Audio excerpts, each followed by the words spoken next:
بسم اللہ الرحمن الرحیم۔ گو حبیب انفارم چینل کے ناظرین کو السلام علیکم ورحمۃ اللہ وبرکاتہ۔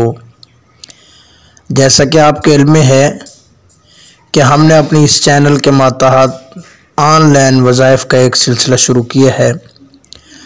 اس سلسلے میں آج ہم آپ کو ایک بہترین وظیفہ بتانے والے ہیں جو تقریباً آج کل ہر گھر کی ضرورت ہے۔ پسند کی شادی کا وظیفہ۔ بہت ساری بچیاں اور بہت سارے بچے میل فیمیل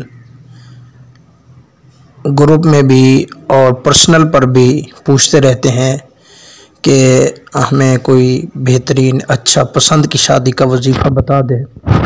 تو آج ہم آپ کو پسند کی شادی کا وظیفہ بتانے والے ہیں۔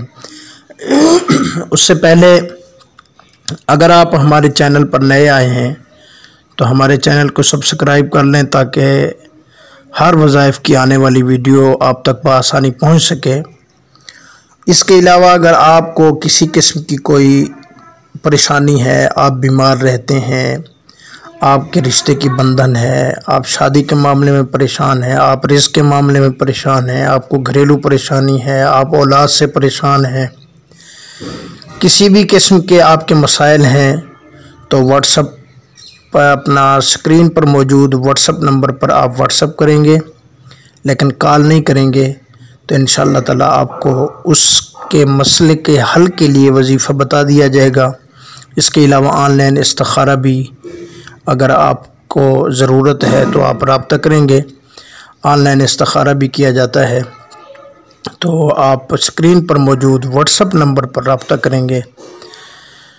ہم وظیفے کی طرف آتے ہیں۔ سورہ یاسین کے اندر آیت نمبر 36، سبحان الذی خلق الازواج کلھا مما تنبت الارض ومن انفسہم ومما لا یعلمون۔ سورہ یاسین ہے، آیت نمبر 36 ہے، 36۔ سبحان الذی خلق الازواج کلھا مما تنبت الارض ومن انفسہم ومما لا یعلمون۔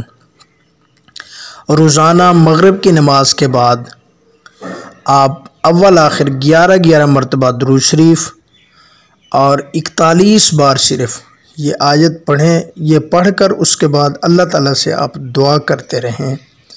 انشاءاللہ تعالیٰ آپ کا بہت جلد ہی جہاں آپ چاہتے ہیں آپ کی وہاں شادی ہو جائے گی۔ ہاں، بس بشرطے کہ آپ کے رشتے میں کسی قسم کی کوئی بندش نہ ہو، کسی قسم کے جادو وغیرہ کی وجہ سے یا کوئی آپ کا حاسد یا اس طرح کا کوئی مسئلہ نہیں ہے تو آپ کا رشتہ انشاءاللہ ضرور ہو جائے گا۔ بہت سارے لوگ اس سے فائدہ اٹھا چکے ہیں۔ اور اگر آپ کو پسند نہیں ہے، ویسے کوئی آپ اچھا رشتہ چاہتی ہیں یا چاہتے ہیں تو اس کے لیے بھی آپ یہ وظیفہ شروع کریں۔ انشاءاللہ بہت جلد ہی آپ کا اچھا اور بہترین جگہ کے اوپر آپ کا رشتہ ہو جائے گا۔ ہمیں دعاؤں میں یاد رکھنا۔ اللہ آپ کا حامی اور ناصر ہو۔ السلام علیکم ورحمۃ اللہ وبرکاتہ۔